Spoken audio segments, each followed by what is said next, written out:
Hello, thank you for hiring me as your new police administrator. Here I'll be doing my introduction presentation. I hope you enjoy.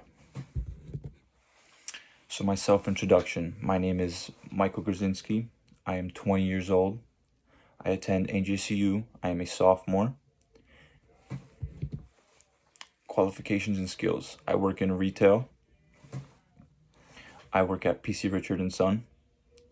I deal with people who are always very happy, maybe very sad, maybe upset, and very rude. It's a different type of emotion every day from every person. But you just have to learn to deal with everyone the same way, no matter how they deal with you. I've also worked with my father in hard labor, construction. It opened my eyes to how people in the world go through this every day. I never understood what it was like to work in a field like that. Personal story, my entire life I was very overweight. I always wanted to have a perfect body. When I graduated high school, I came very close to this. This also led my peers to asking me lots of questions about how I did this. They looked up to me in a certain way, you can say. They would always ask me about my diet, what my exercises are, how much I'm training, etc.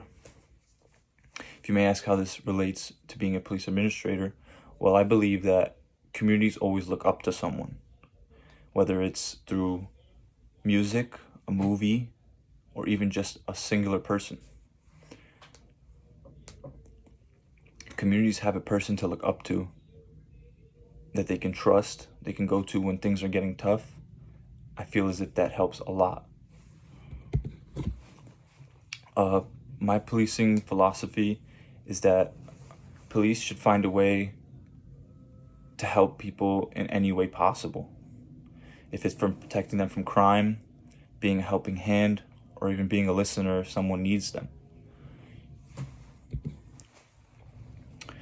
Police often are just people, like us, everyday people, but they have a name just like us, but their name just has a badge next to it with a badge number. I feel as if police should be more involved in a community so that more people can understand who they are as people and trust them more. Because you're giving a lot of authority to a person who has a badge, a gun, and all of this authority, but you don't know who's actually behind that name tag and that badge. So we can improve this by having our police officers go into communities, go help fundraise, be at youth events, let the kids know who they are, let the families know who they are, come to the high schools, the middle schools, the elementary schools, introduce themselves, get their names known, let people understand who they are as people, not just who they are behind the badge.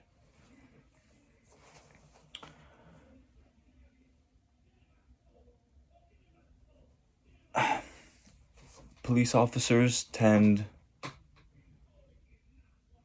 to only be known by the community when they are stopped. So when a person, for the first time they can meet a police officer is when they've been stopped or they need help with something because there was a crime committed to them. But how are you supposed to trust someone that you've never met to help solve a huge crime for you? It's hard. It's hard to put that type of trust into a person who you've never even known. All you know is that they have a badge, a gun, and a badge number.